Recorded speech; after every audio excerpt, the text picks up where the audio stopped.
Welcome to Unit 1.14, where we're talking about infinite limits and vertical asymptotes. Let's start with infinite limits. Let's say I had a limit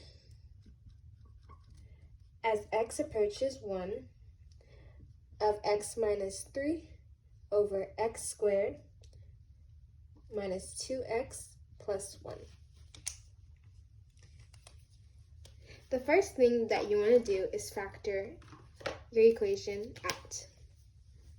So I have x minus 3 on top, and for the bottom, I have x minus 1 times x minus 1, also being x minus 1 squared. Now for infinite limits, what you want to do is find your one-sided limits. So you have to find the limit as x approaches 1 from the left side, and the limit as x approaches 1 from the right side. So the main thing to do is find a value that is closest to c, but not exactly c because you're approaching it. So if I were to find a number that was closest to 1 but coming from the left side, I would do a number such as 0.999. So I'm just going to plug in my 0.999 into my equation. So I'd have 0.999 minus 3 over 0.999 minus 1 squared. This will approximately give me negative 2.001 over negative 0.001.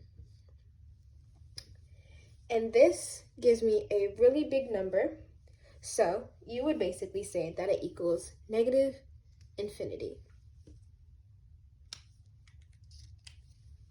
Now, for my right-sided limit, I'm going to find a value that's really close to 1, but coming from the right side. So I'm going to use the number 1.001. And I want to plug it in for my x, so I have 1.001 minus 3 over 1.001 minus 1 squared. This will give me negative 1.999 over 0.001 squared. This also gives me a really big number if I plug it into the calculator, negative. So I would basically also say that it is equal to negative infinity. So since my limit on my left side as x approaches 1 is equal to negative infinity, and my limit on my right side as x approaches 1 is also equal to negative infinity, then I know that the limit as x approaches 1 of x minus 3 over x squared minus 2x plus 1 is equal to negative infinity. Now let's look at vertical asymptotes. If I were to find the vertical asymptote for the same equation that we just used for our infinite limit, the limit as x approaches 1, x minus 3 over x squared minus 2x plus 1, the first thing I would do is factor.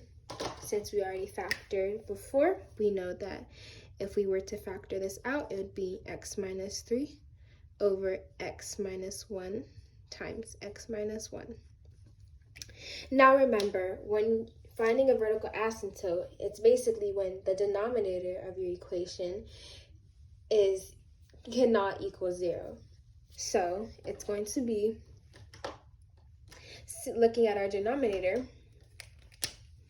if I were to equal x minus 1 to 0, I would get x equals 1.